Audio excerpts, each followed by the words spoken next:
All team, give it everything you got. It's time to fangirl flail with Fangirls Going Rogue. Count me in.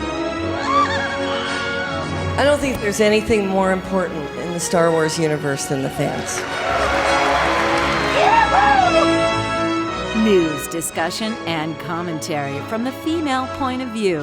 You call this a diplomatic solution? No, I call it aggressive negotiations. With your hosts, Teresa Delgado, Tricia Barr, and Sarah Woloski. Boy, am I glad to hear your voice. Strap in, because this is where the fun begins. I like the sound of that. Hey everybody, welcome back to episode 30 of Fangirls Going Rogue. I am one of your hosts, Teresa Delgado, and with me are my two amazing and also nominated for favorite fangirl podcast host, Tricia Barr. Hey, say hey, Tricia. Hi, how you doing? Pretty good. And from Skywalking Through Neverland, Sarah Woloski. Hey, I am excited. It's almost time. Almost time for what? It's almost March 10th. Oh, yeah, that's tomorrow. But I'm jumping the gun. I kind of jumped the gun this weekend a little bit. You did? Like a little. Well, we should tell people. It's our birthday day. It's our birthday day. Yeah, we're birthday twinsies, which is really kind of cool because what are the odds that would happen? I know. That's just nuts. I think it's so cool, though. Like, yay. Next year, we have to be in the same place for birthday day. Okay, so come to Disneyland. Sounds good. Because me saying, okay, come to Fiesta, Texas does not have the same allure. No, not quite. As much as I like riding the Rattler. Yeah, but still not as much. Oh, with the new Batman ride, but still just not the same. Well, yesterday was International Women's Day, and it was a great day. We had a lot of people shouting out to all three of us, as well as the show. But there was also some stuff that was going on with the amazing Daisy Ridley. So, Tricia, what was happening? Well, Daisy was being kind of her amazing Daisy self and posting a strong, powerful message, which if you guys are not following her on Instagram, you should be, because there's always inspiration, and she does her Fitness Friday, and I'm like, I need to work harder at working out because they're putting her through the moves. So here was her post for the International Women's Day. Here's to strong women. May we know them. May we be them. May we raise them. And she had a lot of really nice messages on there. And then there were some not so nice messages posted about Daisy. And one of the things about being on social media is people can tag you. And so there was a message that an image of Daisy, and it said, "I can't believe the unrealistic expectations I'm setting for young girls who cast me anyway." And this is a quote bubble of the famous Rey shot from the first thing we ever saw of her, with the staff in the sand kind of looking away.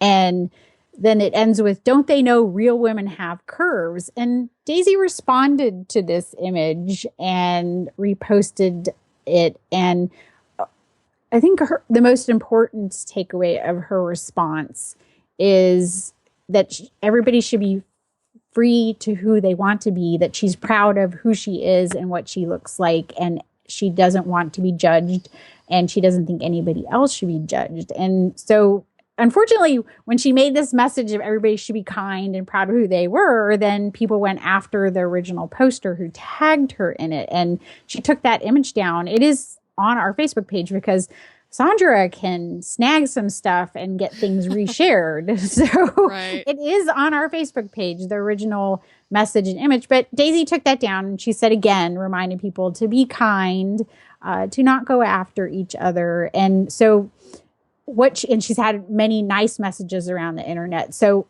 this is what Daisy said and what she wants people to get out of her moment. People who relate to something in Rey they haven't found in female character before. People whose daughters now think they can do things without the aid of a man, but who wouldn't be ashamed to ask for help. People who loved that The Force Awakens has multiple incredible female characters. It is much more hurtful to continue to slight other women than be a woman, be a character, be whoever you want to be. I'm a normal girl thrust into extraordinary circumstances, just like Rey.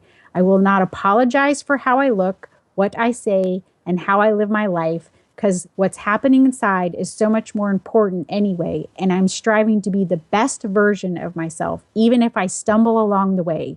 It seems apt I get tagged in this a day after I received misogynistic comments on my International Women's Day post. For all of you who celebrate each other, celebrate the ones you love yourselves, work hard, are kind. Thank you for your continued support and the social media love. For anyone who has a problem with anyone in their life, be them someone you know or someone you don't, remember that expression. If you don't have anything nice to say, don't say anything at all. Kindness isn't going to cure the world of all its awfulness, but it's a good place to begin. And that's the message from Daisy Ridley. Can we all hug now? Yeah, hug and have a good cry. I don't want to cry a little bit. I And know. just to piggyback off of that, another awesome fangirl, Savannah Kiefer, kind of posted this on her Facebook page and was talking about, that she likes the fact that Rey isn't a curvy girl because some of us aren't, in air quotes, blessed with curvy attributes. And I'm glad that Rey represents females who are on the thin side and more athletic. And there was a comment from one of our fangirl sisters, Bethany Blanton, and I just wanted to read that really quick. She says, too fat, too skinny, not curvy enough, no muscles, too many muscles, too pale, too dark, too tall, too short. Short hair is ugly, her hair is too long and frizzy at the end. Her blank, insert whatever you want, looks fake. She should get cosmetic surgery. She never works out. She lifts too much. She's too manly. When will people stop judging women and men by their physical characteristics? And I was just like, dude. So, yeah, Bethany had a great response. So it's going everywhere, and I'm glad that so many of us feel the same way.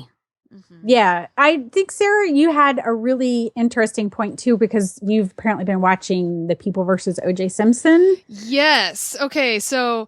yeah, it's an amazing show. And one thing that's interesting is when the O.J. Simpson trial was actually happening, I was like a bit too young to be into it, like know what was going on. I mean, I knew certain things and I remember watching that whole crazy car chase, but I didn't know the ins and outs of the trial. And so watching The People versus O.J. Simpson now, it really brings to light what was actually happening behind the scenes, and especially with Marcia Clark, who's the prosecutor. And it's just insane how the media treated Marcia Clark versus all the male lawyers on the case. And they're just constantly judging her by her looks, her childcare issues, air quotes, and just completely treating her different than any other male lawyer, even though some of the male lawyers, they were African American, some were white, but Marcia Clark, because she's female, was cast in a whole different category. Well, she even got her hair cut. She changed her hairdo, and the judge made a comment on it. And it just wouldn't happen if a guy changed his hair. So right. It's just one of those things that sometimes we're so accustomed to seeing how everybody, if you were watching that was for people who were paying attention, were watching what was happening, that you would see that behavior over and over in the media, and even from the judge, you would start to think that that's okay, that you could treat her differently than you would treat a male counterpart coming in as a lawyer. So, people sometimes start to tend to see that that type of behavior is different or acceptable. So what I find really powerful just from Daisy really is, if anybody who's speaking out or talking about anything on the internet, for a woman to put herself out there to have an opinion, it will never be just about her opinion. It will become about her. And, if for International Women's Day, one of the media sites had their male writers read the comments that the female writers got, and they would talk about who they were, what they looked like. You must be a bad word, instead of talking about what the women were, what their opinions were. I've experienced that as a blogger. It was even interesting years ago. BJ, who's the editor at Fangirl, put up a post, and people didn't even respond to what he said. They just didn't like what he said and just said, well, you are a B, you are a C. And I'm like, it's not even a woman writing the article, but they were, they were assuming, they weren't talking about the points he was making. And so, when people assume that it's women, they think I can just attack you for that. So in the internet, Instagram and Twitter and that kind of stuff, I guess makes people even more shielded because they don't see the reaction that you have. So it's very powerful what Daisy really is saying and what she's doing, what she's saying. I'm proud of who I am. I'm not going to be ashamed. Even, you make comments, just try to be kind. Just try to do the right thing. So. Right. And it's amazing that a 23-year-old has that kind of sensibility about herself. I think that's just so awesome. Yeah, I forget she's 23. Yeah. And she literally thrust into this situation. We can imagine it because we're Star Wars fans, that we know what she was going to become part of because we've been to celebrations and we've seen how, celebrities get treated and just that they're admired and adored. But she didn't really have a frame of reference. She hadn't even ever been in a movie to go have her, people come and do their autographs. So not only is she learning her craft, which she does very well, but she's learning how to be essentially a movie star at the same time. She'll never not get to be part of Star Wars. From, if you think about that was not only was Rey going through this, hopping off the world and going on adventure, she's going on an adventure too. Yeah. So, I just want to say happy birthday to both you ladies and hope you have fabulous birthdays. But I also want to say happy birthday to one of my favorite actors in Star Wars now, and that is Oscar Isaac. So wait, he has our birthday? Well, he's close. You guys could be cousins. You're next to each other one day before. Birthday buddies. We're birthday buddies with Poe. Birthday buddies. Uh-oh, Tricia, are you jealous? I am, but I'm more jealous of Rian Johnson, who, director of episode 8, who says he's with Oscar Isaac on his birthday. They are filming episode 8, which is crazy to think about, that the next one's coming, that we're not that close, but we're getting closer, because I remember when it was like, we'll never get to episode 7. And then it came, and now I'm ready for episode 8 and Rogue One and all those amazing things. Yes. In fact, Rian Johnson tweeted out something that should have come from you, Tricia. He said, happy birthday to that beautiful, magnificent man, Oscar Isaac. I can appreciate the bromance. Yes. From all of them. I think everybody, even Oscar Isaac was doing an interview and he said that Harrison Ford asked him about his hair, if it was real. If it was real. He has I'm waiting for the Blu-ray, which is coming. Yay, we know, to see when he has like the perfect eyelashes. He does. Who? Oscar Isaac. Oh, Oscar. I didn't know if we were talking about Harrison Ford. Well, he's all of those things, he's just Harrison Ford. So we love him for all the ways that he can be Indiana Jones and Han Solo and just a normal guy in a hot dog outfit doing an interview. And the president of the United States. And the president of the United States. Get off my plane. Yeah. That's like one of my favorite lines. I want to have a plane so I can say, get off my plane. You got to do it in a more growly voice, though. Yeah, it's like, Get off my plane. Well, and J.J. Abrams said that he told Harrison Ford he didn't want him to do growly Harrison Ford, that he had gotten growlier over the years past Han Solo. So if you listen sometimes to Harrison Ford doing press, he'll do that kind of gravelly voice, and then he realizes he needs to go back into his kind of normal voice. So maybe he got so used to being the grumpy Star Wars man for a few years. It's true. okay. I can attest to that. He kind of had to mumble. No, I was in the room, like we went to this screening of 42, Is that what it was? 42? Yeah. Mhm. And Richard and I were in the front row once again, and Harrison Ford was right there. He did a Q&A right after, and he was just that kind of slow, very grovelly voice. It's like, you look like Harrison Ford, but you don't sound like him. So it was such a relief when he started doing all that press for Force Awakens. It sounded much better. Yeah, you guys are very good at getting in the front row. So Yeah. I just held on to your wings. And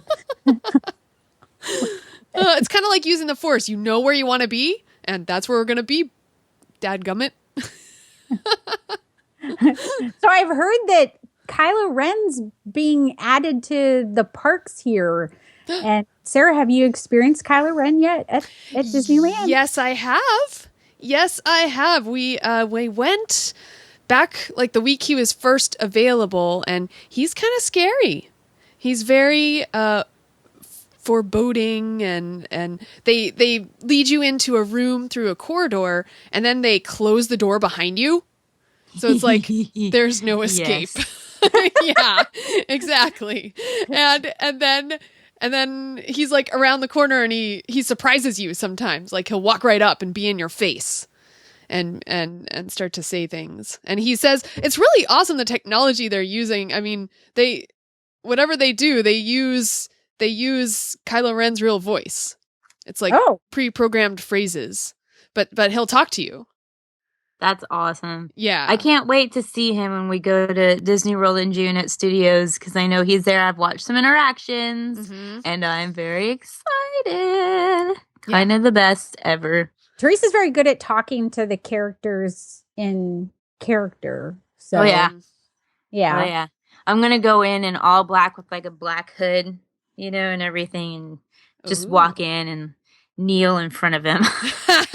Be on his side instead of trying to be all cute. Yeah, I was kind of Disney bounding as Rey when I went to go see him. Yeah, that goes over real well. Yeah, it didn't. Well, what did he do? What was his he just like? I'm trying to remember. It's actually, we recorded it, so it's on one of our episodes of Skywalking Through Neverland, like the actual walkthrough experience, so you can hear what he says. And I haven't listened to it in a while, so I kind of forgot, because you're in the moment, you're like trying to take your picture, and yet at the same time you're trying to interact with him, but you don't want to be too long because there's people behind you. But I don't know. There's that long line of people behind you. Yes. Yeah. So I probably needed to pay attention more, but I just love like looking at his mask and his outfit. I try to take in the costume details when I'm like right next to him. I'm sure it's costume details. Are you sure you're just not staring at Kylo Ren? There's something deep down inside of you somewhere. No, not me. I'm very light side. You know this, Teresa. You're the dark side of March 10th. I'm the light side.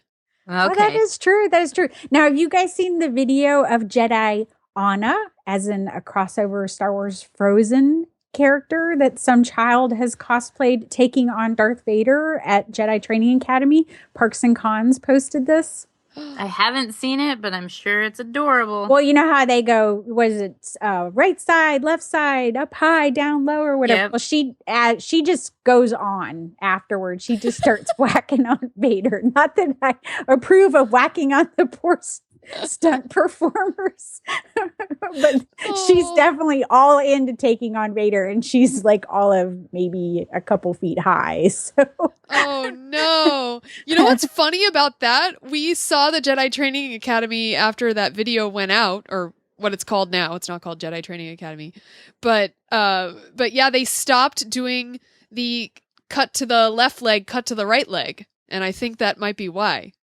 Uh-huh. Because she was like doing the wacka wacka wacka. Yep.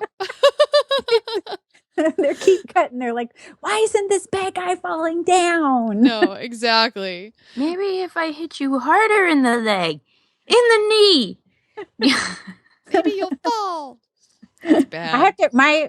I'm excited to take my nieces and nephews back, because the first time they did it, they asked them the questions, are you going to be, are you scared? What are you going to do? And, they're all, yeah, I'm going to do this. And then when they got up there, it was kind of like their faces were like, so, now they're a little bit older. When they're the little kids, you just don't know. Sometimes they're going to be okay, and sometimes they're just sort of oh. Right.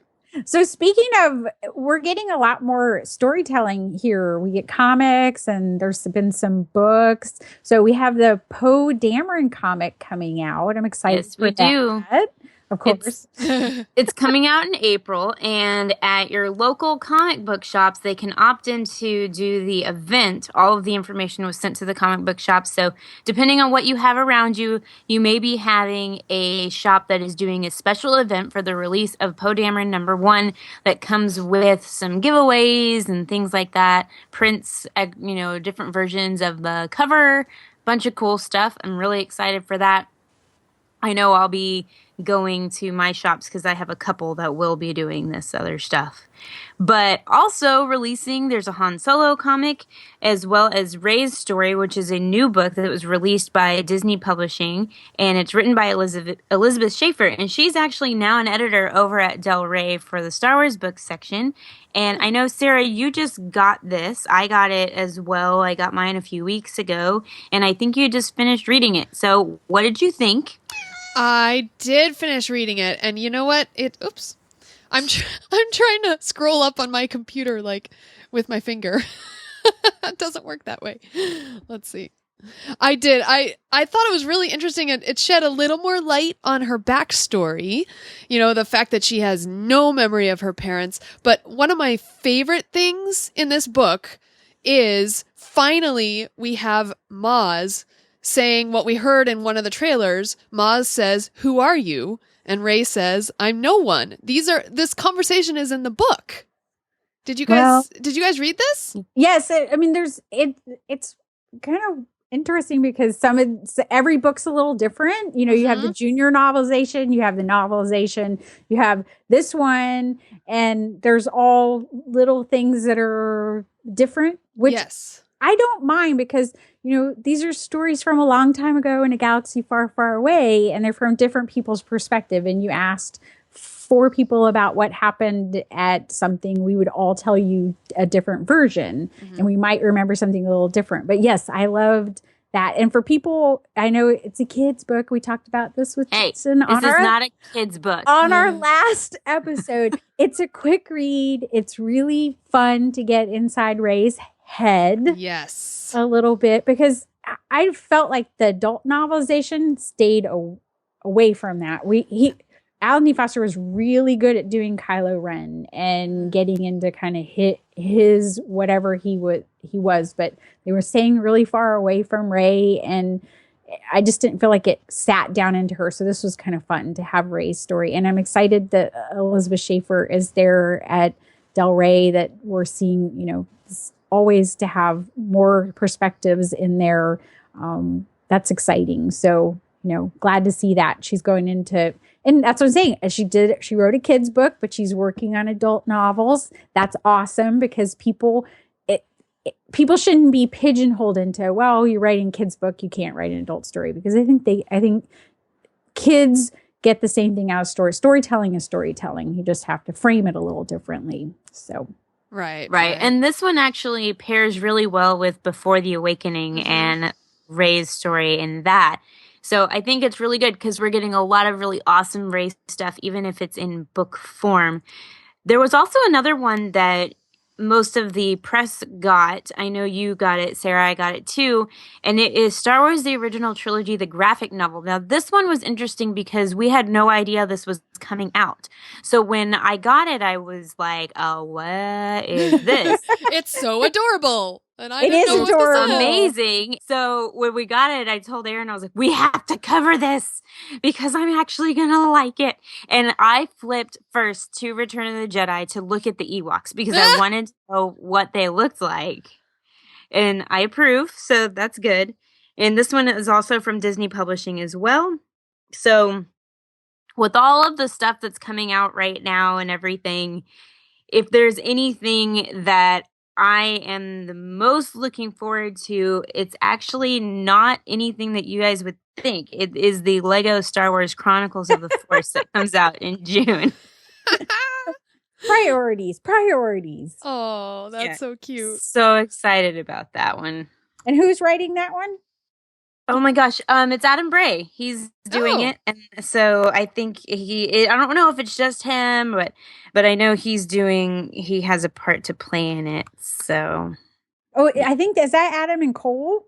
I think it is. I think it's Adam and Cole, which is amazing because Cole, he's a trip. Yeah, Cole Horton. Yeah. Cole Horton. Yeah, Yes. Cole Horton. He is a trip, and I love him to death. And I can't wait for the next celebration to hang out with him again because he's fun. That's all I can say. Cole and I hung out. We were signing at the DK right after we saw BB-8 for the first time at Celebration. And so he does robot building. And so we were just trying to figure out, and, being the engineer, like how BB-8 worked, because that was obviously the first time we had seen him do anything. So that was kind of fun because we were, I think, in spastic mode.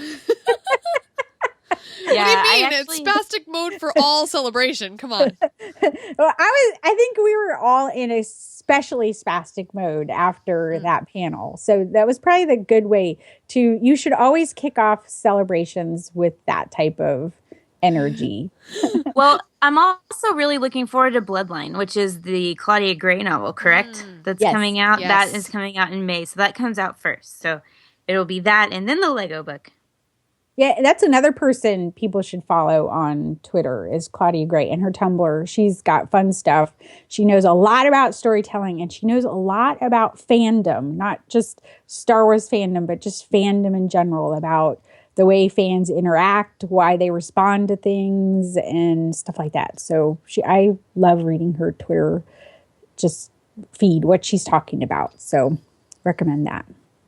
Well, on this show, we also try to talk about diversity. I mean, we talked about it a little bit with the International Women's Day, but Bad Robot has just implemented, I guess would be the right word, a diversity initiative. And by Bad Robot, we mean J.J. Abrams. And a lot of it has to do with the whole Oscar kerfuffle, the hashtag So White Oscars and all that so white. stuff. Yeah. Yeah. Which, by the way, the Oscars addressing that and Chris Rock doing what he does best had me on the floor rolling like the whole time just because it was really funny. Mm-hmm. Not appropriate for, I mean, I understand we need to make things diverse, but I was laughing, which I think was the point.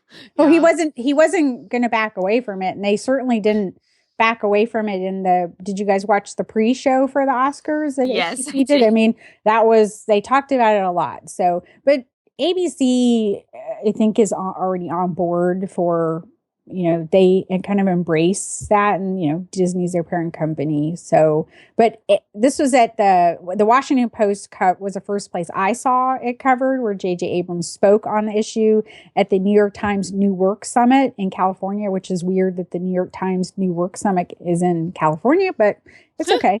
And so he said the Oscar controversy was sort of a wake-up call to us.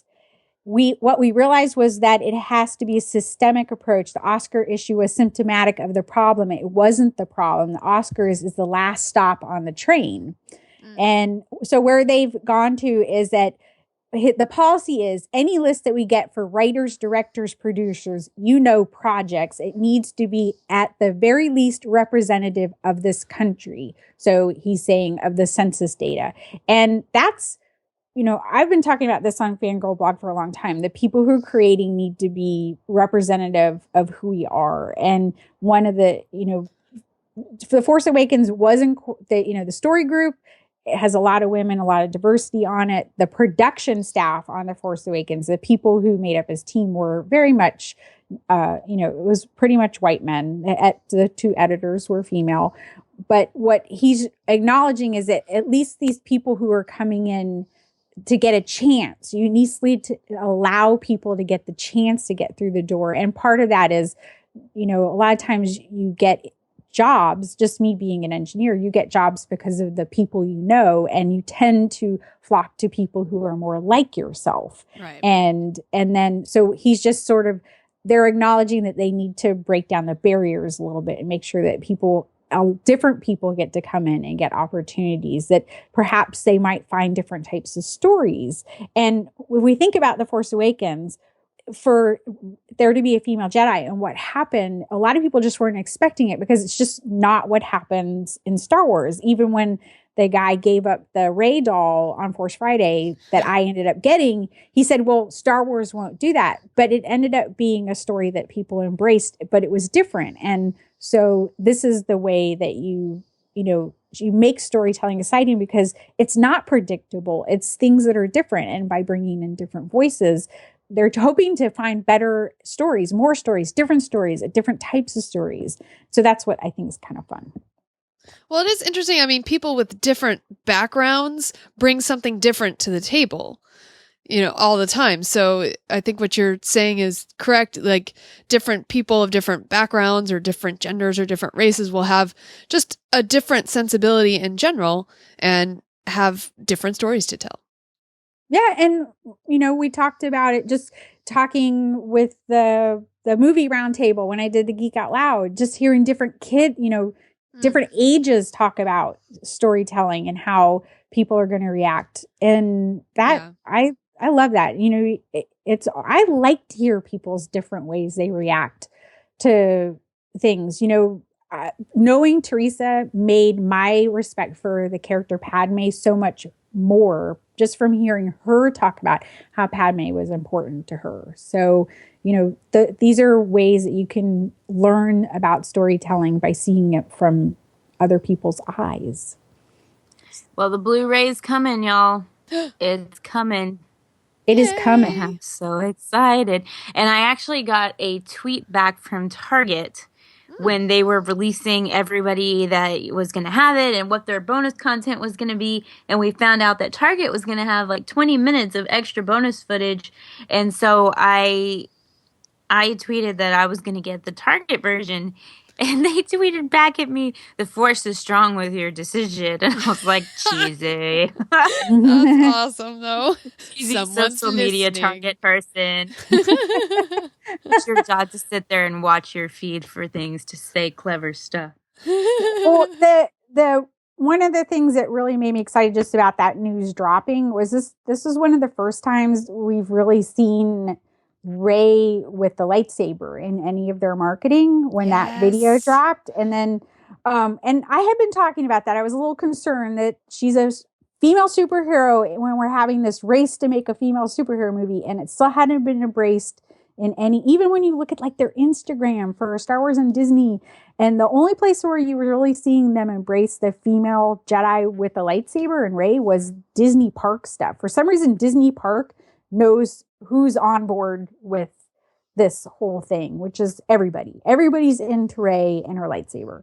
So I was so excited. So I started getting the GIFs of it. And let me tell you, my Twitter went crazy just putting those up. But it was like, so I was like, oh my God, I'm so excited to have the one when it lands in her hand. Oh my goodness. Okay. I'm sorry. You posted that one that landed in her hand and I was watching it and I retweeted and I was watching it over and over and I started to get all teary eyed.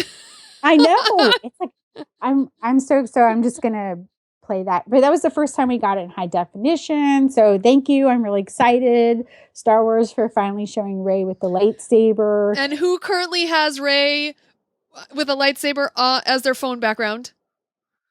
My hand's raised. Oh, you're see? You put it on yours? Yay, you! Yes, Woo! I do. I actually have Rey fighting Kylo Ren right here. It's pretty awesome. I know. And so random. So do you guys watch the Blu-ray extras? Are you that type of person who does? Or yeah, always. Okay. I was just because sometimes and I have to like, do it because I review movies, so I have to. So there's all these different things that we're getting. Secret of the Force Awakens: A Cinematic Journey, which is going to premiere it in Austin at Southwest by what is it called? Wait, what? Nice try. Oh, that was a really nice try. So you can say it. South by Southwest. There you go. It's like, why did I go the wrong way? I went the other direction. So are you going to get to go see it?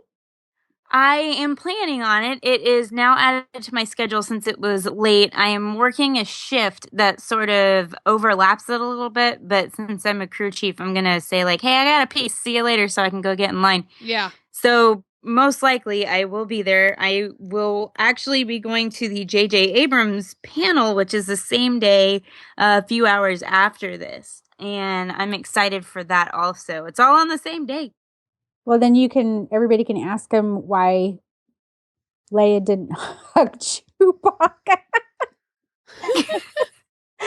Well, we got that answer today, though. Not today. It was the other day. We got the answer. And Sarah, did you see this? No. Okay, so I'll tell you. So his thought process was that Chewie would be so wrapped up with wanting to make sure that Finn was okay that he just walked by, and that Leia and Rey would have a connection through the Force, even though they haven't met each other, and just Leia having heard about her, that she would know that she would be completely devastated with the loss of Han and stuff, so that the Force would bring them together so they would hug. But now he realizes that it could be seen as sort of a slight against Chewie. I kind of think they could have at least reached out and touched hands or something. Well, he also admits that he might have blocked it differently going back. That he didn't think about that, seeing Chewie in the frame, people go why didn't she go hug Chewbacca, right when it happened. If you follow my Twitter feed at Fangirl Cantina, I expressed my opinion on him giving an answer, which is I don't think he should have given one on this question. Yeah. That was my opinion. I sometimes think that Star Wars tends to rush to giving us answers on their storytelling and letting it just kind of be and let people think about it.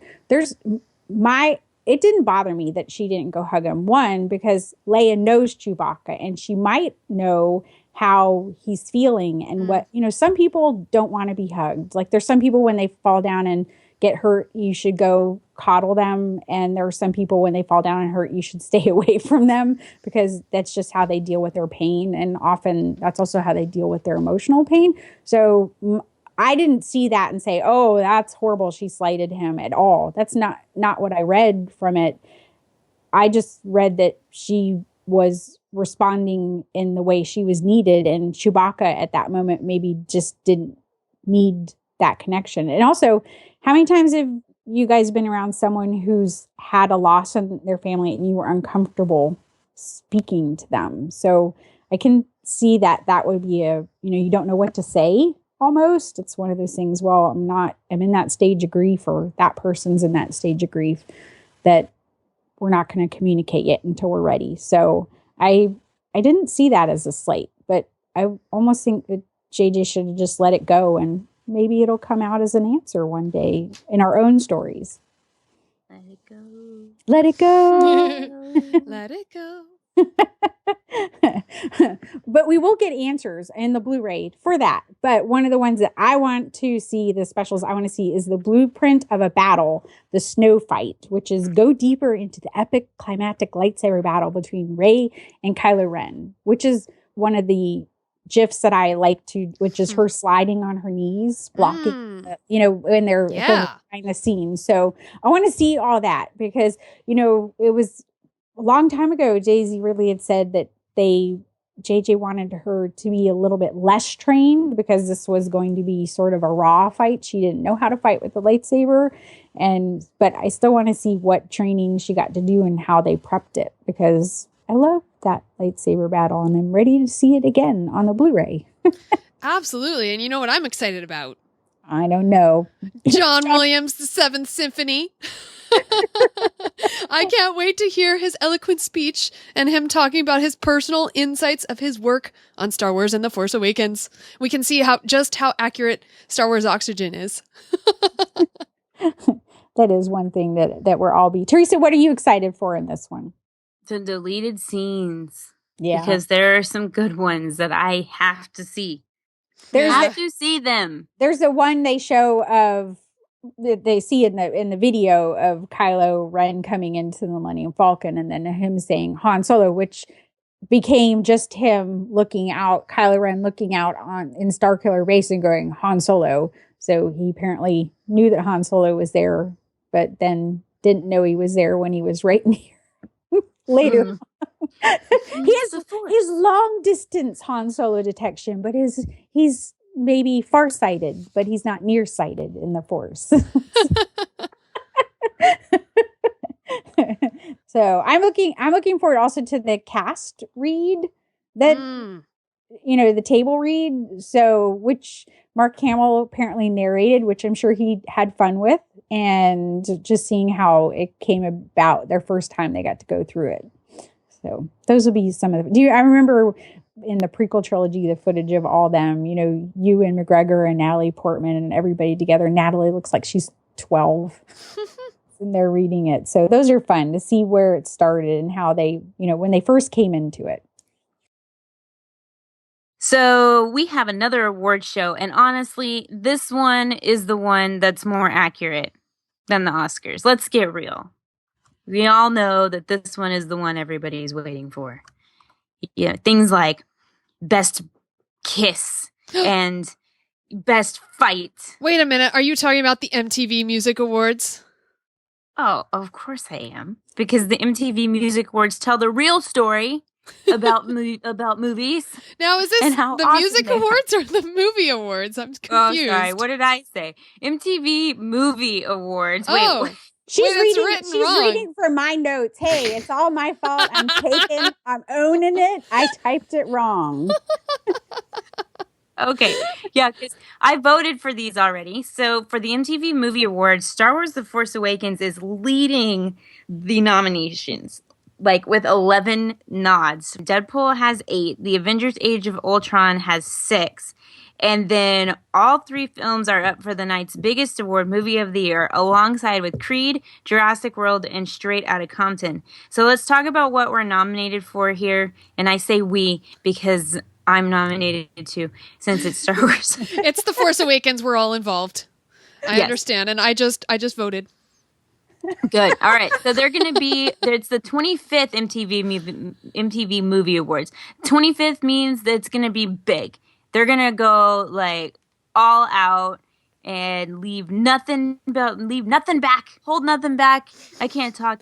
It's going to be on April 10th at 8 p.m. And let's see, Movie of the Year. It's Avengers Age of Ultron, Creed, Deadpool, Jurassic World, Star Wars, The Force Awakens, and Straight Outta Compton. So we all know who we voted for there. Same one. And then Best Female Performance, Daisy Ridley is in that one. Oh, nice. Now she's up against some pretty stiff competition. Jennifer Lawrence for Joy, Charlize Theron for Mad Max Fury Road, and Anna Kendrick for Pitch Perfect 2. So I guess we'll see. And then Best Male Performance, I was sort of shocked that John Boyega was not in this category, but he's not. So then it comes down to a competition of the hot boys and who you're going to pick. Yep. And what John Boyega's, he's later on, Breakthrough or something? Yeah, he's in Breakthrough. But Best Male Performance was really hard for me. So I have to vote several times. All my votes are going to cancel out. Oh, do you do that? Well, I want Chris Pratt because of Jurassic World, but then Leo's in there, so I have to vote for him too. And then Michael B. Jordan because he's just adorable, and then Ryan Reynolds because duh. I think Ryan Reynolds is going to win it. I don't know. Yeah, probably. Yeah, I mean, who knows? Yeah. Any of them, I'm totally okay with watching them in their acceptance speech. For Breakthrough Performance, John Boyega is nominated for Star Wars The Force Awakens, but so is Daisy Ridley. So they're going to cancel each other out. They're up against each other. Yeah. So, and also conveniently in their same category is Amy Schumer. Oh boy. Wow. Best Action Performance, John Boyega is nominated in this one for Best Action Performance. But he is up against Ryan Reynolds for Deadpool and Jennifer Lawrence for The Hunger Games. So we'll see. Best Hero, Daisy Ridley is nominated, along with Paul Rudd for Ant-Man, Jennifer Lawrence for The Hunger Games, Dwayne "The Rock" Johnson for San Andreas, Chris Evans for Age of Ultron, and Charlize Theron for Mad Max Fury Road. So that's a tough category, but I think she can pull it out if all the Star Wars fans vote. Best Villain, Adam Driver. He is nominated for Star Wars The Force Awakens. Best Virtual Performance. We have 2. Do we have 2? Yes, we have 2 in this one. Andy Serkis for Snoke and Lupita Nyong'o for Maz Kanata. I don't think Snoke's in it enough for. I'm voting for Lupita. I voted for Lupita as well. Ensemble cast, Star Wars The Force Awakens is nominated. We don't have a best kiss because it hasn't happened yet, but I fully expect us to get in the best kiss category sometime within the next couple movies. But we do have best fight. We do have best fight between Rey and Kylo Ren for Star Wars The Force Awakens. If that doesn't win, I'm going to be pissed. Yeah. I'm gonna be so mad. You know, it's hard. It's always hard because it really depends on the demographic, because the people who vote, the age they are, and then what's their favorite movie. But you know how I always judge is when the show comes on. I vote obviously as much as I can on these, but when it is actually airing, how much the audience reacts to specific, then I'm like, oh, that's who's going to win before they even call it. I'm like, okay, got it. All right. Sarah, were you sad that John Williams didn't win? For the Oscars? I was. I mean, I understand that Ennio Morricone, yes, he's it's probably his last time to win the Academy Award. He kicks the bucket? Yeah. Well, I wasn't going to say it like that, but yes. Yeah, so I was sad, but he did in his speech, give tribute to John Williams, so I appreciated that. And I was just kind of mad that whole night because like Mad Max kept winning stuff that The Force Awakens should win, and then Ennio Morricone won and not John Williams, and Richard and I were just scoffing after every award win. I was angry the whole time. Yeah. I was angry or laughing at incredibly like racist humor. It was a weird too. Yeah. It was a weird night. Well, one of the things though that we have to remember is that sometimes that each of these in the Oscar, as opposed to say the MTV Movie Awards, is that it is about the best of in that particular category and not necessarily what might be our favorite movie or what. The Force Awakens does a lot of things really well. Was it the best of any of the categories? Yes. Probably not, but it did a lot of things really well. So you're judging it. I compete a lot in, it's subjective judging in the horse world. So you have to put all these things together and pick a winner. And so, they're judging it for different things on their merit as opposed to what's, a favorite. And some of that, everybody was rooting for Leonardo to win. And some of that was just people wanting him to finally win it. But he's a good actor and he did a good job again. So I did not get upset. I was wholly prepared for The Force Awakens to not get anything. I actually thought their best chance was in sound and and possibly John Williams, but there were other good people in that category too.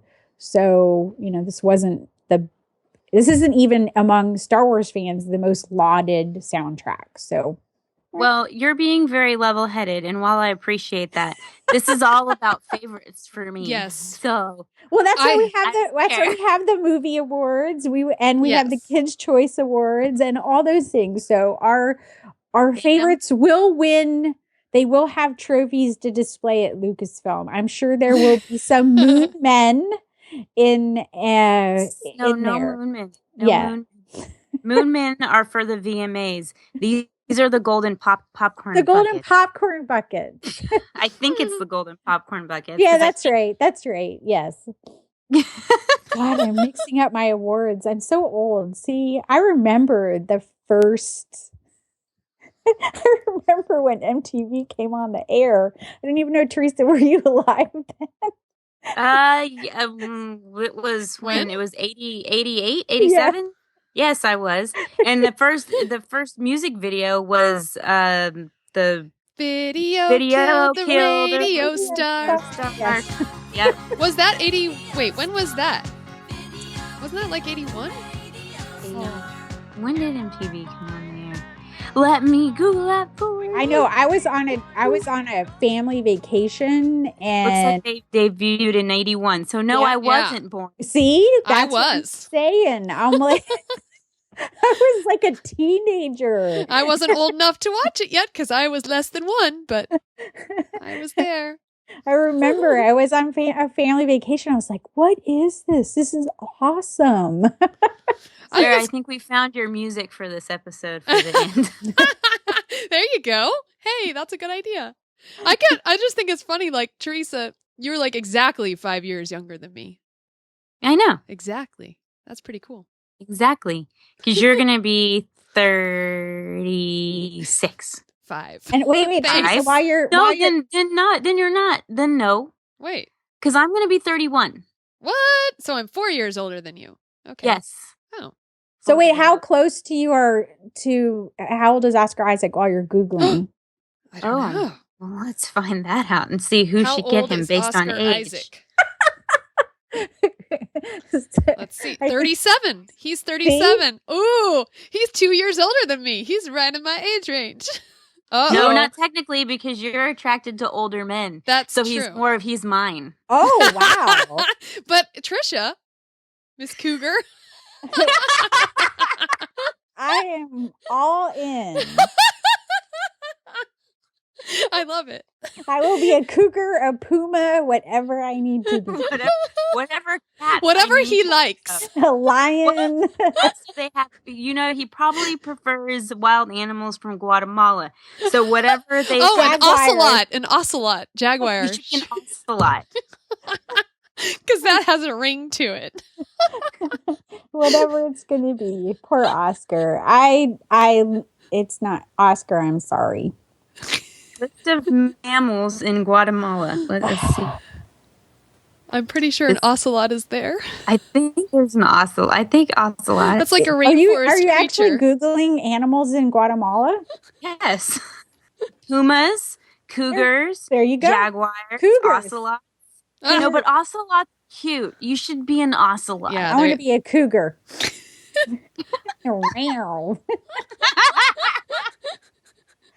All right. We have gone off the rails officially. I'm isolating that rare, by the way. They're gonna let me. It's so funny. I was feeding Ganner, the Jedi horse, and his best friend Louis was getting his food, and he made this like sound. He was eating. I'm like, LFL needs to come here and record him eating his dinner because this is like the coolest sound. It's almost like BB-8 purring, except down a little bit. BB-8's a cougar also. That's why he likes Poe Dameron. You see what I did there? Mm-hmm. I did. So, Tricia, you had this really awesome idea about relating The Force Awakens to our traditional Disney-style fairy tales. You may not have even meant Disney, but I'm going to put it there because that's where our heads are going. That is where we're all going mentally, is to that. So what got you thinking about this in the first place? And then we'll kind of start talking about some of this stuff. But I mean, this was one of those things where you couldn't sleep and you woke up and you pulled a Lorelai Gilmore and you were like, leave yourself a message on your old school answering machine 20 times. I think I sent you guys an email for it, like midnight or something like that. You're probably like, why is my You're like, this is my sleepy email. We need to do this. And you guys have to understand that because I've written a novel now, and when things come to your head, and even as a blogger, you must write them down when they come to your head, because if you say, I will write it down tomorrow, you will forget it. It'll go out of your head. Yeah, it will go out of your head like poof, like magic, like a Disney fairy tale. So what got me on this was just thinking about who Rey was, and what came to me was she's very much like Rapunzel. And then of course, I think Skywalking Through Neverland shared some fan art, which is Rey as Rapunzel and yes, Kylo Ren as Flynn. Yeah, and I was like, okay, dude, I'm totally jonesing on this now. But can you see it? Because if you were talking about, fairy tales are very influential, but for a lot of us, the way we know fairy tales is the storytelling of Disney animation, and now through Pixar via Disney, and just what they teach us about storytelling. And so I see Rey as this character like Rapunzel, who's locked instead of a tower. She's locked on a planet, and Rapunzel doesn't know who she is. She doesn't know who her family is, and Rey doesn't know who her family is. So and then, she goes out on this adventure. It's not the same, but the kind of that element of the Rey's story is very Rapunzel-ish to me and very tangled. How we see it. So that's tangled webs we weave. The tangled webs we weave. Yes. I mean, obviously we don't see we're not seeing the resolution that we get in Tangled, where, she gets to, finally see her parents and they get to realize that she is alive. But I see that. And we also know that when George Lucas started making Star Wars, he didn't know if he was going to get to do more than one, because everybody thought he was off his rocker. They were like, okay, we'll give you some money to make this movie, but we're not so sure. And fans kind of glommed onto it. They were attracted to the story. So it offered him a chance to tell this as 3 movies. But he made Star Wars as it was going to be a complete finite story that we could watch. But I don't think they're approaching the sequel trilogy in that way. They know they're going to make 3 movies. They had already hired all their directors before they finished. So they were pretty sure of that. So I see that element of it. When I brought this up, Sarah, did something come to your mind as... Yeah. There was a couple things, but your Rapunzel is Tangled is one of my favorite Disney film pretty much. So I actually followed that train of thought through Rey to Rapunzel and the different, like the Herald or like Maz's palace or, Luke's lightsaber. What's that? What's the parallels to that? Ooh, she's going for it. Yeah. Okay. So let me follow the train of thought for Rapunzel, because I think Rey and Rapunzel's stories are pretty similar. They both go on a journey here. So if you think about it, BB-8 is kind of like the Herald. He comes into Rey's ordinary world and changes it, or it's the impetus to the change. And that's like Flynn Rider entering Rapunzel's tower. All of a sudden, there's something new in her ordinary world that causes the story to change. So I thought that was a fun parallel. I've got a person in my closet. Oh yeah, and obviously we have the side. She has her little sidekick, and she ends up with her little sidekick, which a lot of Disney stories have sidekicks. So it's not surprising that she ends up with a sidekick. Who? Which one? For Rapunzel, she has hers, and then Flynn has his sidekick too. His unwanted sidekick? His unwanted sidekick. It's like kicking Maximus off. Go away. Yes. But, BB-8 for Rey. BB-8 is Pascal. Yes, he's Pascal. No? This is good. We can have a debate. I realize that Pascal is slightly, he's a little bit more chopper than he is BB-8. But, because he is. I mean, Pascal has a little bit of a tude, That's very true, and Pascal keeps things in line. Yeah, I guess. Yeah, like Pascal. Except for when he's wearing a dress.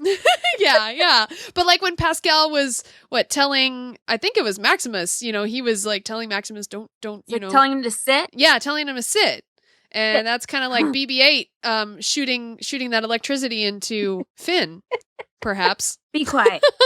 Yeah. Stop it.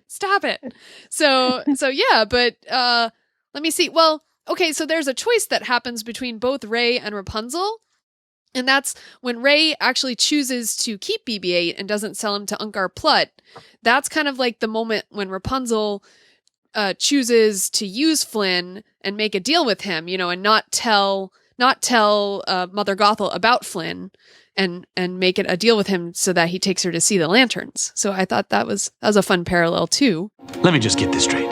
I take you to see the lanterns, bring you back home, and you'll give me back my satchel? I promise. And that's kind of the turning point that catapults the hero into a world of danger and excitement, or ruffians and thugs, in the case of Rapunzel. But, I mean, if you think about she has that whole scene in the bar, and then obviously there's... the Snuggly Duckling and Maz's palace. Exactly. So there's all these kind of... But it's... we see all those different parallels. So I think it's kind of fun when you start looking at them and noting the things that they're like. Yeah. So. Yeah. Well, what do you guys think that Rey's staff and later the lightsaber, what would that be like a parallel Rapunzel's to? frying pan. Yes. Yeah. And her hair. What do you guys think? Her hair. And her, man. She uses Well, her the hair. The hair to me is the Force. Yeah, you're right. Well, yeah, but only when she sings. And she's like, right, "Flowers but glow. well, but the hair is Let like your a power conduit. shine." The hair is a conduit to that ability to heal, but she learns at the end of the movie that the ability to heal is not just within her hair, it's within herself. That's kind of Yes. like Right, Rey so chop it realizing all the off. Force. Yeah. Well, eventually she'll realize she Yeah. doesn't need that lightsaber. She can just do like Kylo Yeah. Ren and grab lightning bolts out of the. No. That's Because light side users don't use force lightning. That's only on my side. You stay on your side. I don't see why.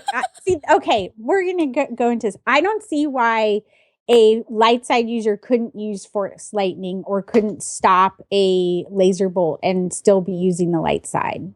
The blaster bolt grab could be anybody, but like force lightning, that's very dark sidey. You think? Yeah, it's a dark side skill. I think it would be cool if lightsiders could use that. I mean, I wonder what makes it dark Yeah, side. but theirs would have to be like rainbow colored, like the Care Bears. Like Care Bears stare. You do good color. If you have colorful force lightning, then it's okay. If you well, here's the thing. If you they're trying with the Jedi of the prequel trilogy, they're supposed to not have emotion, they're not to have attachment. But if we're talking about Star Wars, like Rebels, even when Yoda's talking to Ezra when they got to meet in the Phantom Zone of Star Wars Rebels recently, you see Yoda kind of acknowledge that he does have emotions. He just wasn't acknowledging that he had them, that he was afraid of losing things, that he was afraid of losing the Jedi Order. And so he might have done some things that he does have fear. So Yoda acknowledging that he has emotion makes him more powerful. That sometimes you have to just acknowledge your emotion, your fear, or whatever it is, and just let it go. There's my next. But Parallel. that's my. Go ahead and ride that segue. I'm going to ride that segue. I'm going to ride that segue in because Rey, if you were going to talk Frozen, she's more to me. She's very much going to be like Elsa in that she's kind of growing into herself and experiencing who she is and learning her powers. And maybe, I don't know, is a lightsaber battle the best way to learn how to be a Jedi? Well, we're going to start out fighting, especially. Well, when you get forced into it and you don't have a choice, then I guess it's just what you got to do. Right. And for Elsa, that didn't work out real well at the beginning. So I could see how maybe for Rey that'll cause some problems later on in her story. So that's kind of where I see the Elsa. Teresa, did you see any other Disney fairy tales that kind of popped out that might have a kind of a similar vibe to The Force Awakens? I mean, there's a lot of characters that you could relate it back to, but I honestly think that the Rapunzel story is the best one if you're looking at the story as a whole and characters that really match. Now, I don't know who Flynn is in this story. I haven't yet decided, and I don't think that it's Finn. Right. I think that I'm just not sure. Could Flynn be argued to be kind of the guide? I mean, a little bit. He's a little bit of he's a lot, that's one of the things about storytelling. These characters can shift through different. Right. They don't have to necessarily be one archetype. They could be multiple archetypes or multiple roles. So, and we don't know because we don't know if Poe, in the books, we at least get to see Poe say hi to Rey. Hi, Rey. Which is funny because there's all this fan art of them like buddies, but we see Poe and Rey in the same room, but they're looking at the map to Luke Skywalker. That's all we see in the movie with them together. Right. So we don't know if she was like, "Hey, dude, I heard about you." I'm glad you're alive. Well, anything.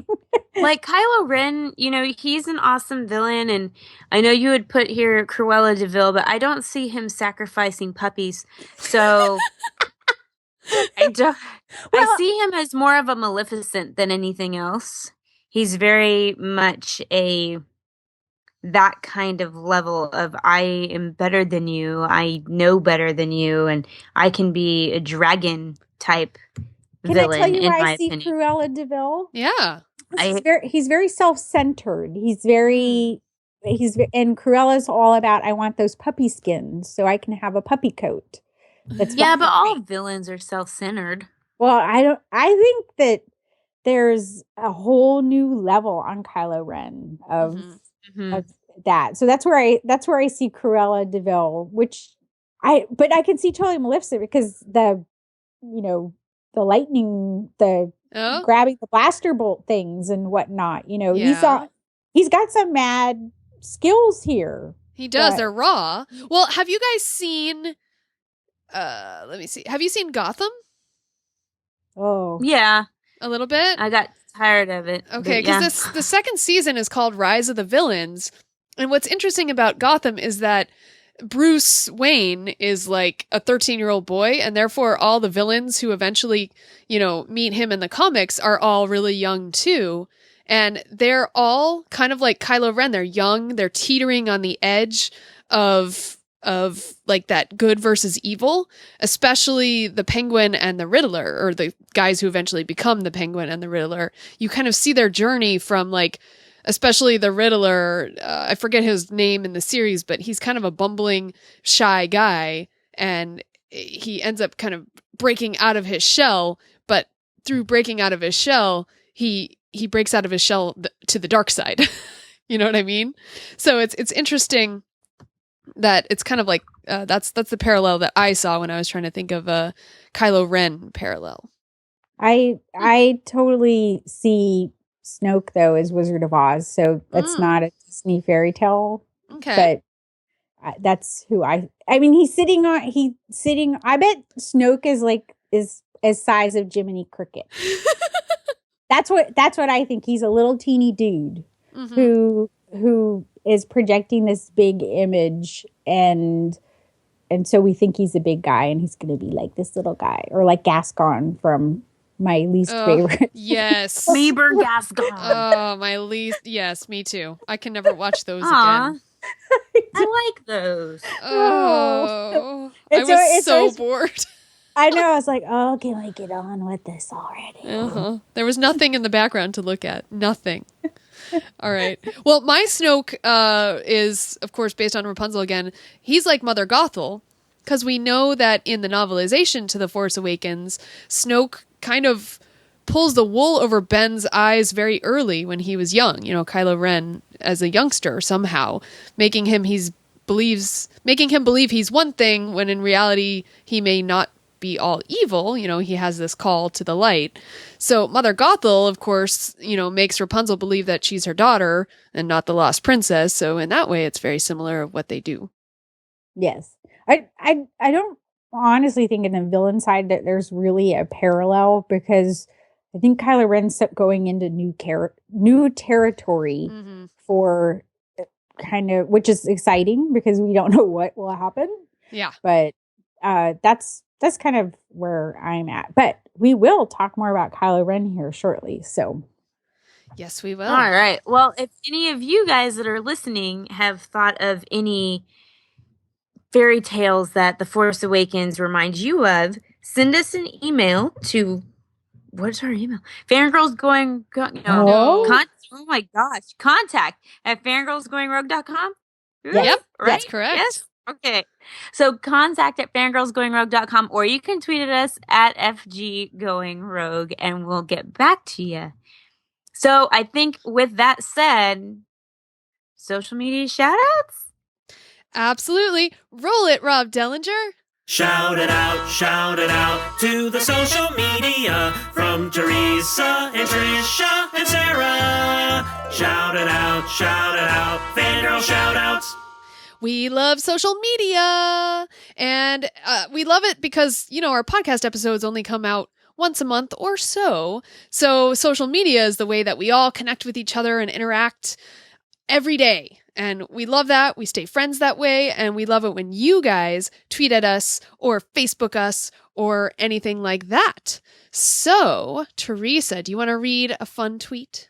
Sure. So at Jedi News UK did a repost of one of our tweets, and it is a picture, and it says, replace one word in a Star Wars quote with pizza, and then post your results below. So I'm going to read some of the results we got, and let's see. I'm not sure who did this. I think it's Sarah from our account said, or no, it was Sandra. It says, I love pizza. I know. And then from at Steve the Fish 76, he said, the sand pizzas are easily startled, but they will soon be back and in greater numbers. And then at the _ DUNADAN said, Wisa got a grand pizza. That's why you know liking us, Misa thinks. And it goes on for a few. I do like this one, which is a Yoda one. It's from at Bo Sanders 70. He says, away, put your pizza. I mean you no harm. This one's good too. That's not how the pizza works. Ah, there you go. That's a perfect one. Mm-hmm. Yeah, I love it. All right. So well, that was let's see. What did we get next up? Next up. Do you guys know what Amazon Echo is? Yes. So yeah. So it's like what? Kind of like Siri for your living room, right? Yes. It's like a thing you place in your living room and you can just say, hey, play this, play whatever. Or I don't know. Does it turn on your lights? I think it's supposed to eventually be one of those things that'll do everything. It'll be artificial intelligence. It will take over Skynet and blow up the world eventually. Along with Siri. But right now it's really awesome because at Kelly_Knox, she tweeted, just realized I can tell the Amazon Echo play the Fangirls Going Road podcast and it plays the latest episode. Awesome. And that was a super cool tweet. I thought that was so cool. And I just recently got an Apple Watch. So I said to my Apple Watch, hey Siri, play Fangirls Going Rogue. And it couldn't find it. And I was sad. So Amazon Echo wonder what my is better. phone does. Let's see. Okay. Play Fangirls Going Rogue. Playing podcast Fangirls Going Rogue. Did it do it? It did it. See, mine said, sorry, I couldn't find fingers going rogue. Yeah, no, mine got it. Mine got fingers. Well, there you go. So did it really? It really played it. That's yeah, it pretty did. Awesome. All right. Wow.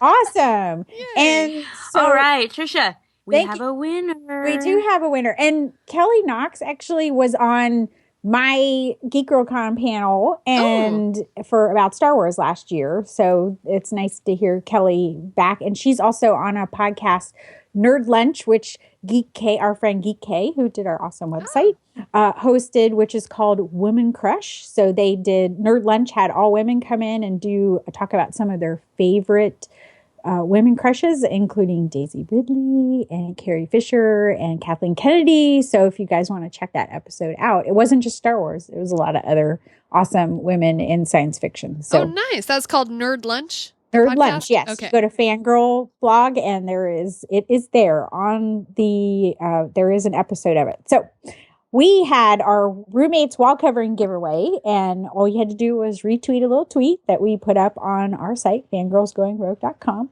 And our winner this month for the giveaway, which is that beautiful Rey, The Force Awakens wall covering you can put on your wall, is at Mrs. Reb W. So congratulations and thank you for retweeting and being part of it. And we want to thank everybody who retweets us and talks to us and gives us answers. And I think we got a lot of great responses, especially for International Women's Day, that where people were giving us shout out. So we appreciate it. Yeah. Definitely. And I want to give a shout out to at Mrs. Reb W, who has been a great tweet walker, and she tweets a lot of episodes of Skywalking Through Neverland as well. So I think it was me who pushed her on to listening to Fangirls Going Rogue. So we love that. Yeah. Well, before we move on, I want to give a shout out to Lillian Sky. It is her birthday today too. She's a birthday buddy. Yay! She's a birthday buddy with Oscar Isaac. Oh, yeah, she is. Yeah, she gets his same birthday.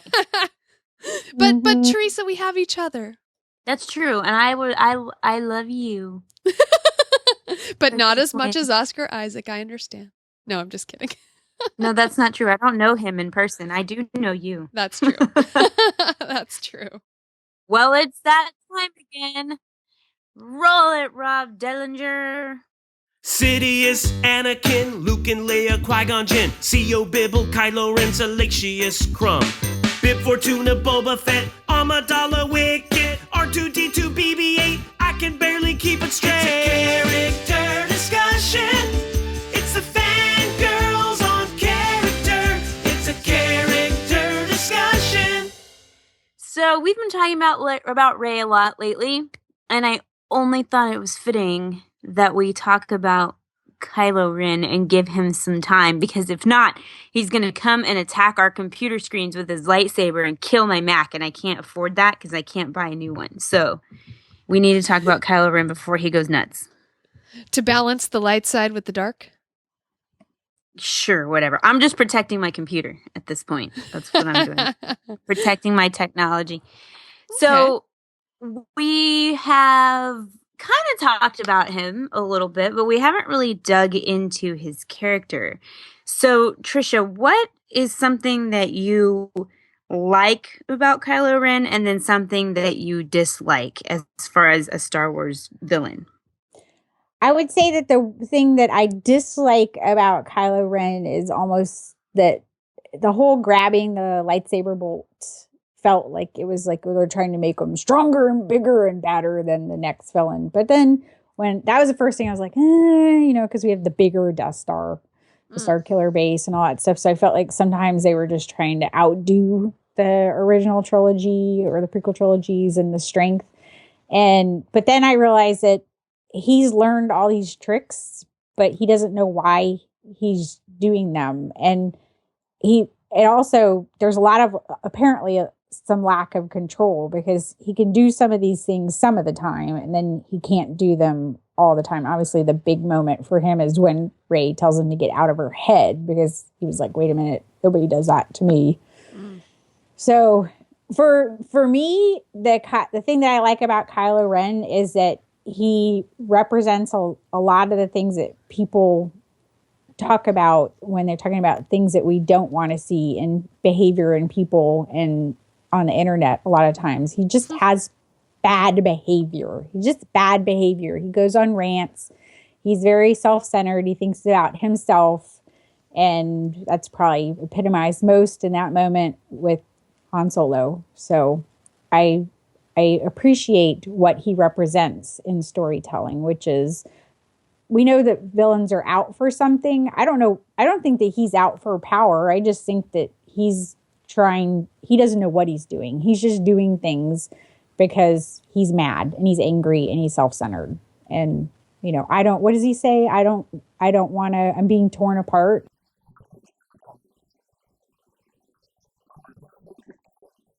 I don't want to feel this way. He just wants it to stop. But that's the most powerful moment for me for Kylo Ren.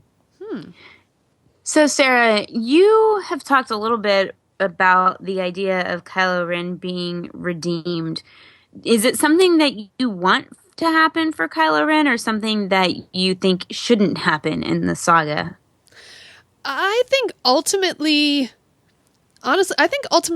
it needs to happen, because I know for me, like the very first time watching The Force Awakens, it shocked me when Kylo Ren, kills Han Solo. However, once I thought about it afterwards, I realized that was kind of a very pivotal moment in the whole Star Wars saga for all of the characters, really. Like, just think about if that moment did not happen, the journeys of all these characters would be so different. So because he killed Han Solo, Han becomes a martyr. He becomes noble. He has a noble end. Kylo starts questioning his dark side, really, because he thought that would make him stronger, but it didn't. And Rey kind of has to become the savior. And I'm not sure what that what do you guys think it makes the other characters when Kylo does that? Well, that's for, I mean, the biggest people who does it affect is Luke and Leia. At this point, Rey only knows Han Solo as somebody who offered her a job, who aided her when she wanted something. He gave her a little bit of mentorship, but her experience with him is very, very, very brief. For Leia, Han was the love of her life. I think even though they're apart in this movie, there's still that, acceptance that he was the person that made her happy in a very difficult life. So what does Leia do beyond this when she knows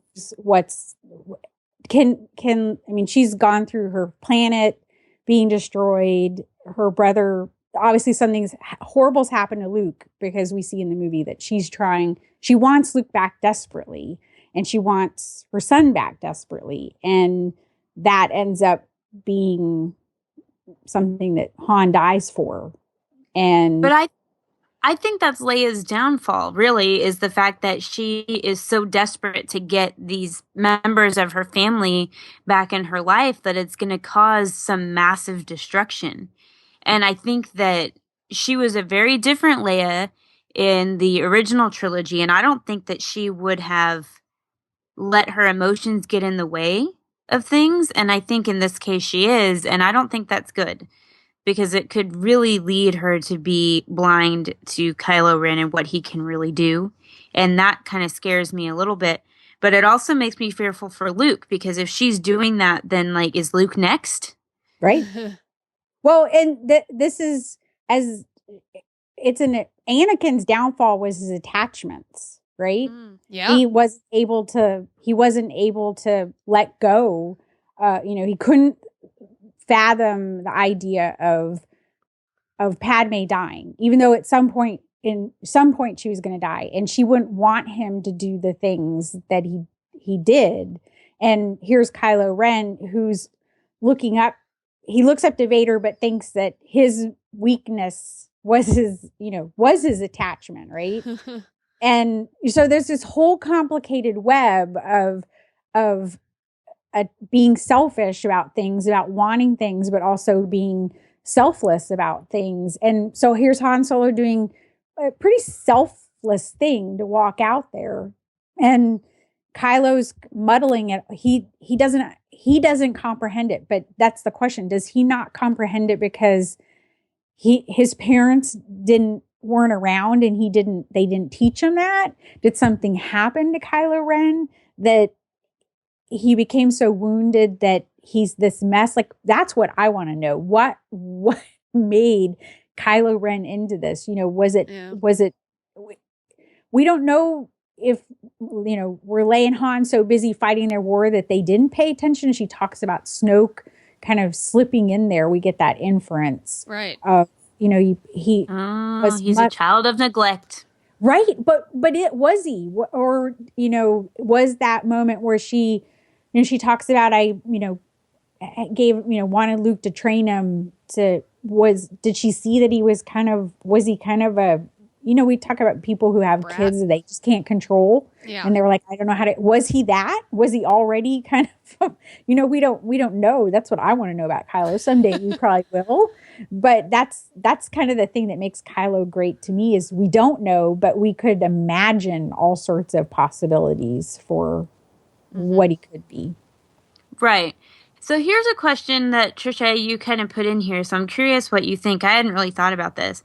If he is the only Skywalker heir, will that taint the Skywalker legacy in the Star Wars saga? I don't necessarily think it will. I kind of think it'll give it more depth and diversify it. But I could see how, for a lot of people, that it would taint it, because the Skywalkers, Luke sort of redeems them to be this amazing Force surname. I don't know. I was going to say family, and then I'm like, they're not really. I don't know. Well, it's so bizarre if you think about the Skywalker name, because it was Shmi. It was Shmi's name, and she says, and she's a slave. And she's a slave, and she's also, it's I guess the Immaculate Conception. Mhm. So were the Skywalkers never really, is it just all part of the cycle that they arose out of nothing and they would disappear? I mean, it just depends on what you want to tell as a storyteller. I know it does. For a lot of people, there are a lot of people who are really attached to the legacy of Anakin and the legacy of Luke. I could see some fans not reacting well if the Skywalker legacy gets lost with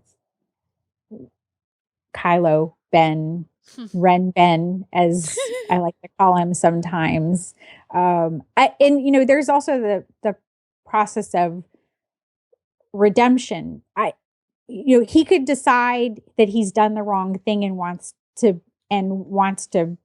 go back to the light. But I don't think you can say no, especially after killing Han Solo, which was George Lucas was very careful about not showing Anakin kill Padme.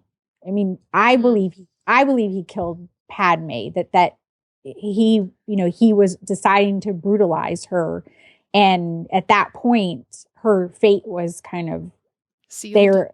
That was where it was going to be. Yes, and so in choosing the dark side, he'd already decided her fate in some part. So when Kylo they show, instead of choosing to not show the character do the worst thing they could do, which is kill the person they love, they showed it. So they're not protecting Kylo from, he could say I did the wrong thing, but ultimately, and what do you do with it? What do you do if he says I want to go back to light? Now what do you do with Kylo Ren?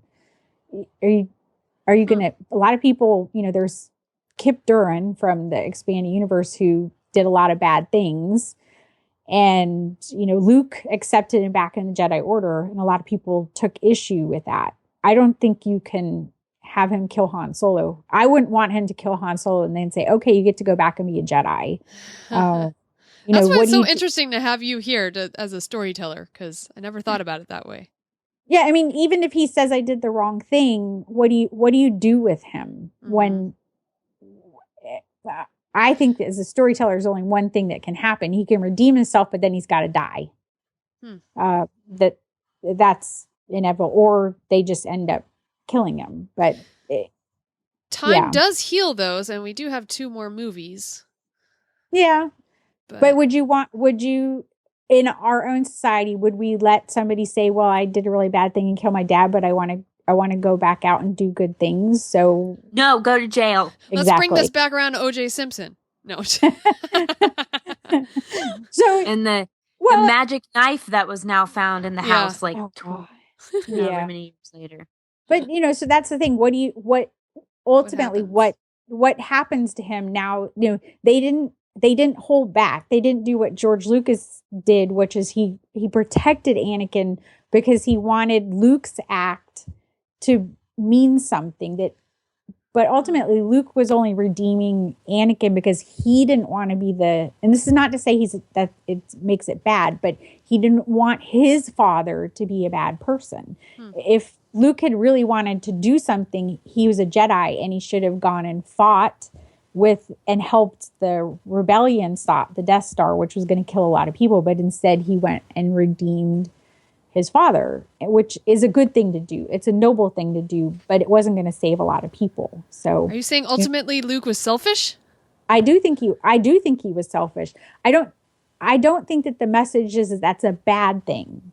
But I believe, and I also believe that part of and Lucas has talked about selfishness versus selflessness, that it's not necessarily a bad thing to do a selfish act, that perhaps in redeeming Vader, he did stop something, although the sequel trilogy kind of implies it. Well, it still was kind of hell in a handbasket afterwards. So, okay, that might have kind of, nixed all that too, but you can't take that away. So where does Kylo leave Luke even? Because he's apparently fallen down on the job. I would say he probably thinks he's failed in creating this monster. So now what does he do now that he's faced with another apprentice who's handed to him a lightsaber? And I guess she's saying, will you trade me? What does Luke do with that? I think Luke knows what happened to Han. Yeah. So he might know by way of Leia. So I don't know. Teresa, what would you do with Kylo when he was, if he stepped back into the light? What do you do with him then? Kick him back into the dark. I don't want him to be redeemed. Like, I have no desire to see any sort of a redemption story at all. You know, we always go that path, and I want Star Wars to do something different and go dark and stay dark. Like, we do not have to redeem our good guys, or our bad guys all the time. Sometimes they're just rotten to the core, to quote the Descendants. Yeah, well, and that's the thing. We don't know. Maybe he was just this awful child from the beginning, and they didn't know how to deal with him, and that's just what he is. But I think he just needs to go bad and be bad. You know, we had somebody who's deeply, deeply like an evil guy, and they cut him in half, and then they brought him back in the Clone Wars, and now we're gonna get to see him again in Rebels, which is fine and dandy. But like, let's keep it going in the films this time. Yeah, so because like Darth Maul's never gonna be redeemed ever, and nor should he. And if they tried to, I'd punch him in the face. Leave him alone. Sorry, I get super passionate about this. Have you seen the Darth Maul fan film yet? No, you mentioned it, but you there was can't no mention links things and not no linky. Well, no all you linky, have to no do is, watchy. it was on Hollywood Reporter. All you have to do is Google Darth Maul fan film. I mean, come on, ladies. I'm lazy. It's Google. Google. I only know how to Google Guatemalan animals.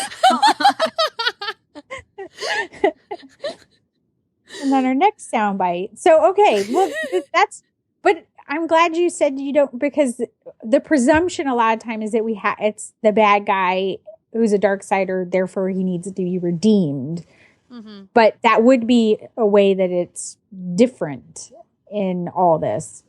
That's true. You know, I always got confused with that bring balance to the Force, because when they say that, they kind of mean make everyone good, but really balance in the Force would mean half, dark side, half light side, right?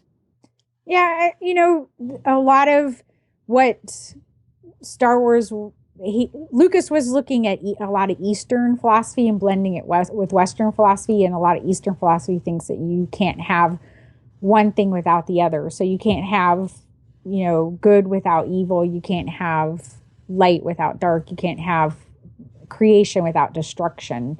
And, for me, Kylo Ren is just sort of destruction on kind of steroids. So,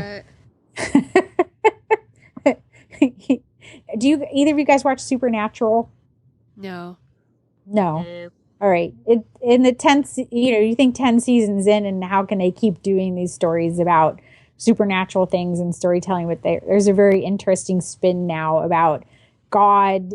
They're talking about there is the God character, and that God gave up his other half, his sister, and she's the darkness, but he essentially sacrificed her so he could create something, which I think is a really neat spin on the whole yin and yang of there was always a creation kind of deity, and there was this destruction deity, and they couldn't live without themselves, each other.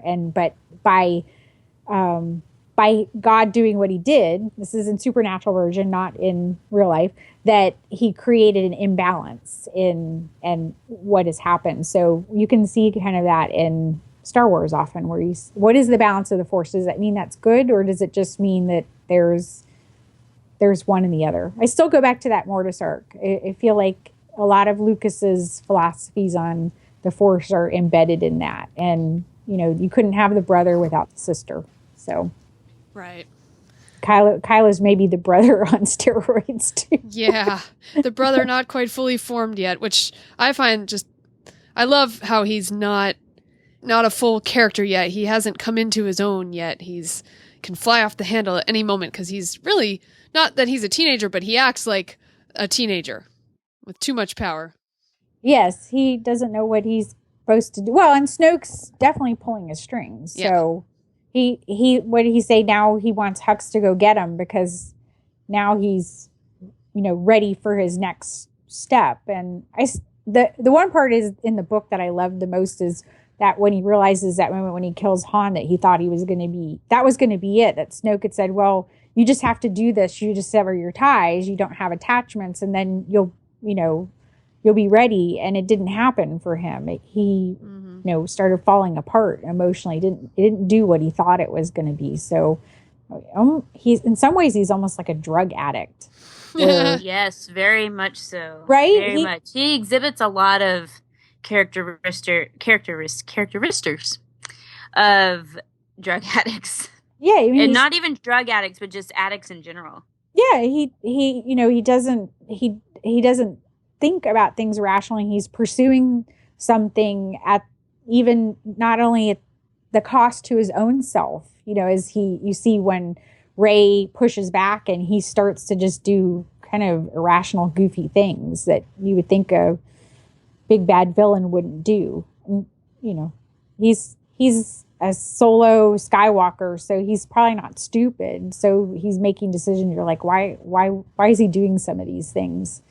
And I also wonder why does he make that choice? Vader kills indiscriminately, it seems at times. In the original trilogy, we see him, choke people and, you're the next admiral in line because he's disposed of another. But why doesn't Kylo, when he gets all cranky, why does he choose to destroy a board instead of kill somebody?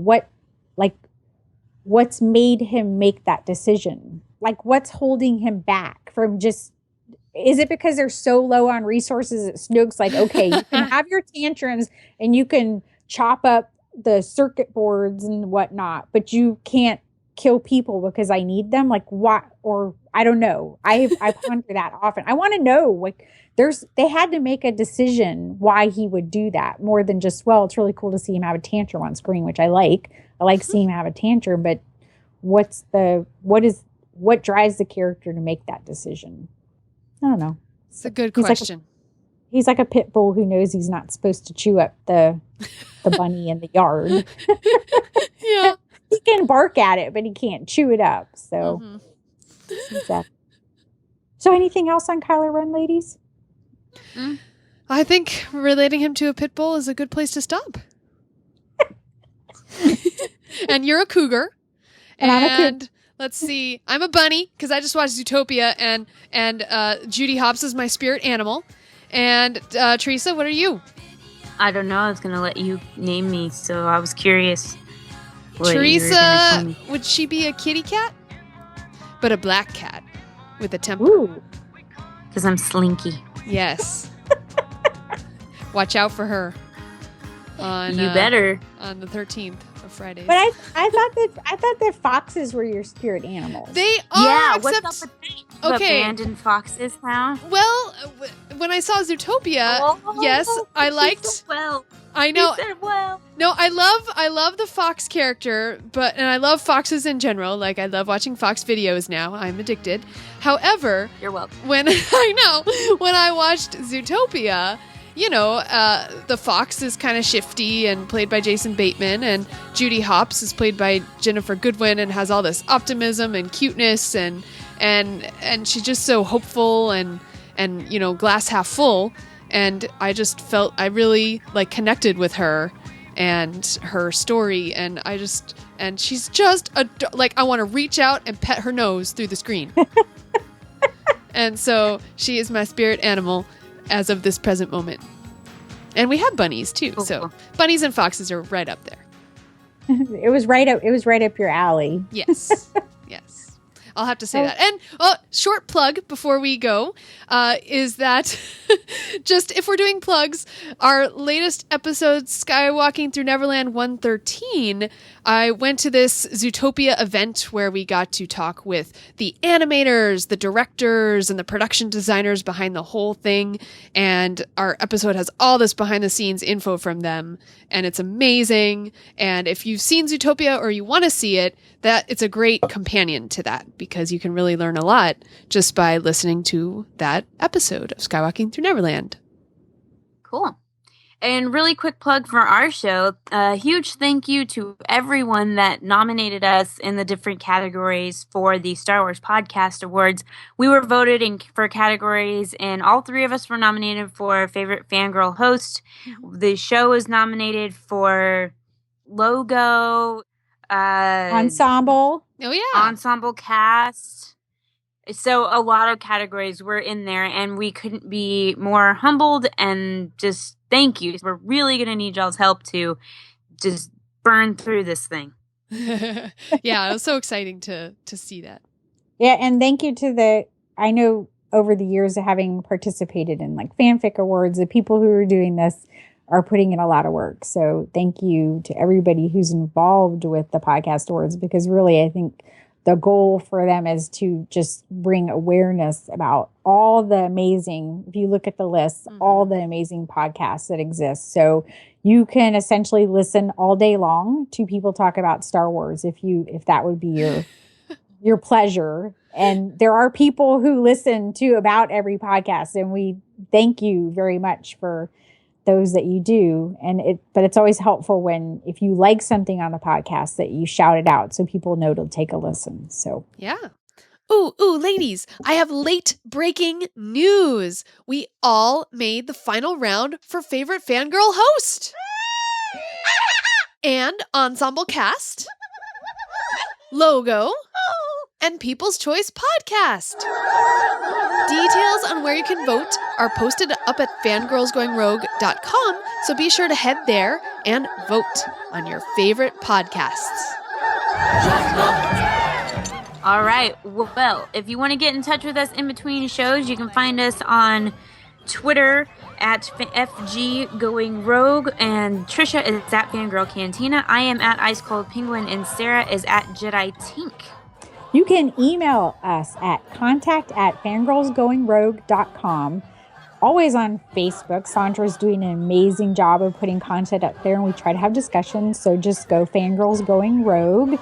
On Tumblr, fangirlsgoingrogue.tumblr.com. And I can say that there is a lot of Rey. There's a lot of Kylo Ren, and Hux seems to get in there too. So got lots of stuff loaded in the queue. And our website, www.fangirlsgoingrogue.com. Yay! And also on our website, if you click on the Support Us tab, you can actually find different ways to support us, including t-shirts with our new logo design. So that is a great way to support us. If you want to get a t-shirt and show your fandom loud and proud. And we are on Instagram at FG Going Rogue.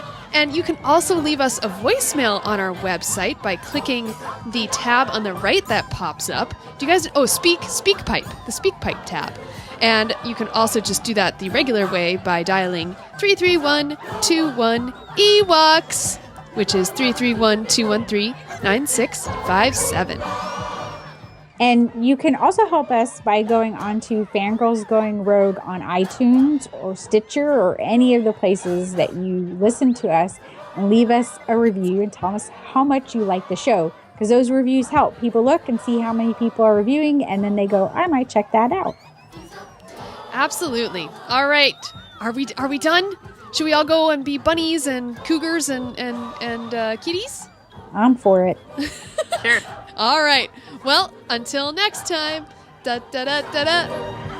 Yum. Yum. Yum.